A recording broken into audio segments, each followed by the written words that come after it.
Okay, we're gonna talk more about the conversation that me and the ex-girlfriend slash mom had together.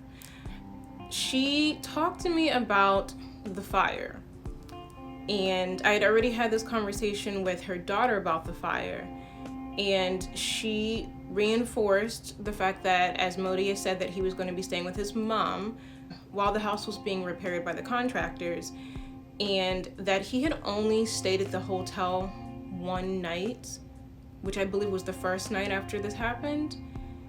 And interestingly enough, he sent me a picture of himself and his daughter in the hotel bed, that the only night that he was actually at the hotel.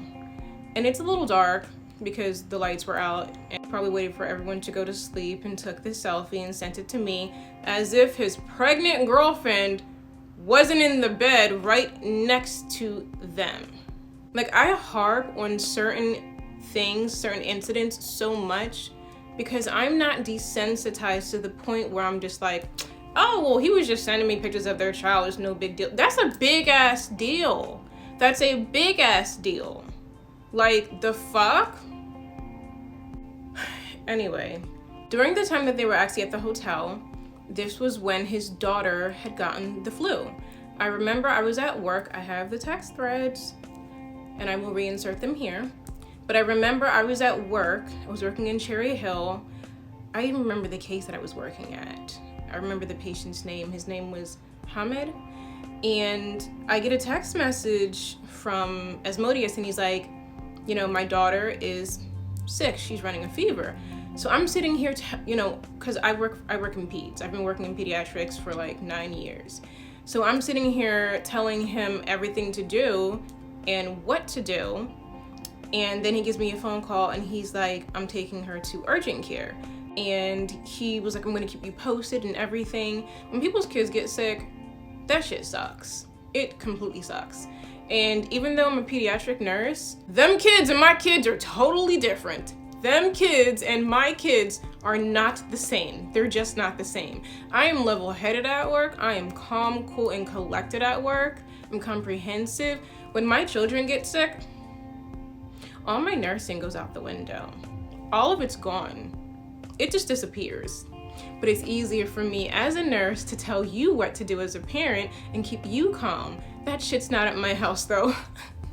When my kids get sick, that shit's gone. You would think I've never been to nursing school when my children get sick because I'm freaking out, I'm panicking. And I know that doesn't solve anything and everything, but like, come on. As a parent, if you're a parent, you guys know the gist. He was texting me her temperatures. He texted me and let me know that they did find that she actually had the flu. I'm telling him she's gonna need Pedialyte. You're gonna need to alternate Motrin and Tylenol every 6 to 8 hours. Keep on checking it. Make sure that there isn't a huge window between the next doses given so we can keep the temperature down. And once she is symptom free, start weaning her off of that medication to see if her temperature spikes again, because that could be the result of an actual infection. I was worried because it's his little girl, you know what I mean? Like, it's his child.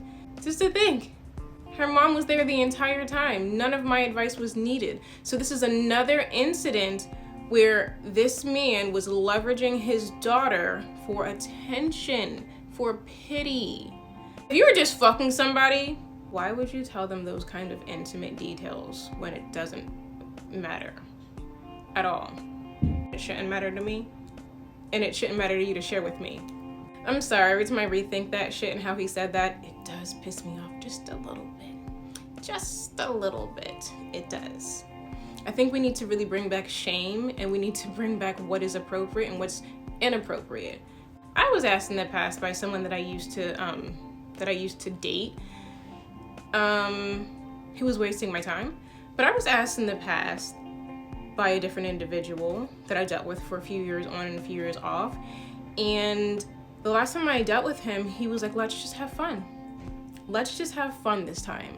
And I was like, you know what? That actually works out for me.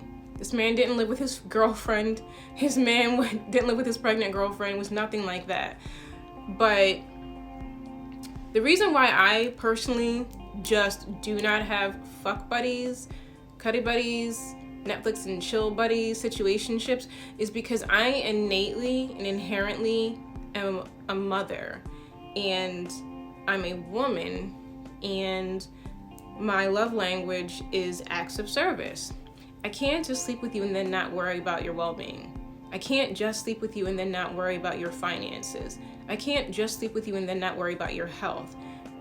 And since I know that's who I am, I'm not going to deal with you if you're not going to take this seriously and get into a relationship with me, because one, I don't want to waste all of those good qualities of myself, and two, I know that you'll take them and go on willy-nilly and just be happy that you're getting all of this shit from me, and then sit up here and try to remind me later on down the road, weeks, months later, you're not my girlfriend now.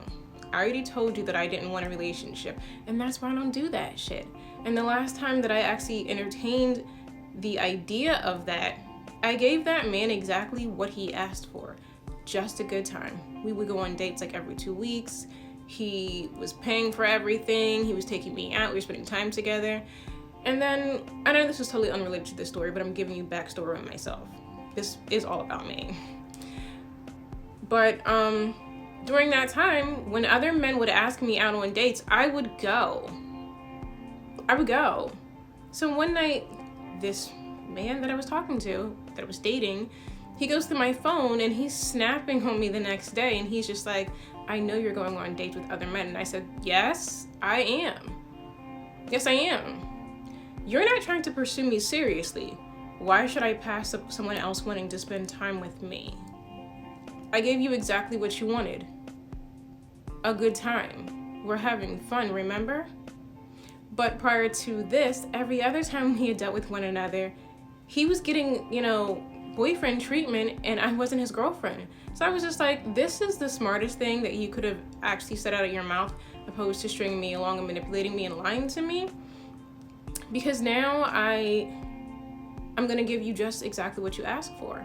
And I'm allowed to go out on dates with whoever I want to go out on a date with. And these men could potentially, one of these guys that I was going out on dates with might end up being my man one day. And that's just a pill you're gonna have to swallow because you didn't want to take me seriously. It didn't work out because it turns out he didn't like that at all. So when he would call me about, his hard day and work and family issues, I would have to remind him, hey, I really totally understand that you're going through a lot, but this is like, honey, you have the bronze package, and what you're talking to me about, that's a platinum package. That's a girlfriend package, and I'm not your girlfriend. So it's not personal, but I'm not gonna talk to you and listen to you talk about your feelings and work and all that shit, because I don't have to. I can preserve my energy and my consideration and my kindness and my loving for the man that deserves it. And it's not you. You don't want it. It didn't work out. Needless to say, it didn't work out. He didn't like that. But look, you were leading and I was following. I was doing exactly what you asked me to do. You should be more grateful.